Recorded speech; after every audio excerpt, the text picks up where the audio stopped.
বিশ্বের বড় বড় সামরিক শক্তিগুলো যখন এখনো পঞ্চম প্রজন্মের ফাইটার জেট নিয়ে গবেষণা চালিয়ে যাচ্ছে, ঠিক সে সময় চীন সরাসরি এক ধাপ এগিয়ে ৬ প্রজন্মের যুদ্ধ বিমান সামনে এনে দিয়েছে। এই বিমানকে সাধারণভাবে যুদ্ধ বিমান বললেই হবে না, এটা আসলে এক ধরনের উড়ন্ত কমান্ড সেন্টার, যার মধ্যে এমন সব প্রযুক্তি ব্যবহার করা হয়েছে যা অনেক দেশের অস্ত্র ভাণ্ডারেও এখনো দেখা যায় না।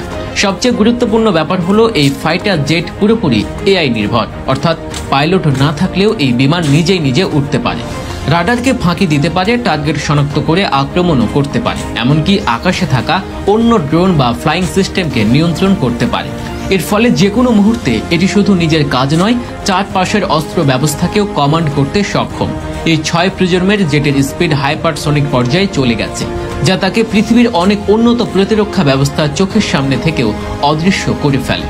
আগের প্রজন্মের ফাইটার জেটগুলো মূলত গতি, রাডার ফাঁকি দিয়ে আর কিছুটা অ্যাভিওনিক্সের দিকে ফোকাস করত, কিন্তু চীনের তৈরি এই নতুন জেট এসব তো করছেই, তার পাশাপাশি যুদ্ধক্ষেত্রে একসাথে বহু সিদ্ধান্ত নিজে থেকেই নিতে পারে।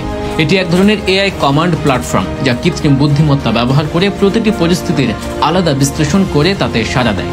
শত্রুপক্ষ কোনো জ্যামিং সিগন্যাল পাঠালে এটি নিজেই তার সংকেত পরিবর্তন করে অন্য চ্যানেলে চলে যায়। কোনো রাডার পিং করলে এটি তৎক্ষণাৎ গতি বাড়িয়ে অঞ্চল ছেড়ে যেতে পারে, আবার সুযোগ বুঝে পেছন থেকেও আক্রমণ করতে পারে। এসব কিছুই মানুষ ছাড়াও ঘটানো সম্ভব, কারণ এআই অ্যালগোরিদমেতে লাগানো হয়েছে, যা যুদ্ধক্ষেত্রের ডেটা থেকে সিদ্ধান্ত নেয়। এখন পর্যন্ত যুক্তরাষ্ট্র বা রাশিয়ার পক্ষ থেকে এমন ফাইটার জেটের কোনো বাস্তব রূপ সামনে আসেনি, যদিও তারা পরিকল্পনার কথা জানিয়েছে। কিন্তু চীন সরাসরি একটি ফিজিক্যাল প্রোটোটাইপ ও পরীক্ষামূলক উড্ডয়ন দেখিয়ে দিয়েছে, যেটা তাকে এ খাতে বড় ধরনের মনস্তাত্ত্বিক ও কৌশলগত সুবিধা দিয়েছে। এটা শুধু অস্ত্রের প্রদর্শনী নয়, বরং প্রতিপক্ষকে জানিয়ে দেয়া চীন এখন শুধু প্রতিরক্ষায় পেছনে নয়, আক্রমণাত্মক আধিপত্যের দিকেও নজর দিচ্ছে।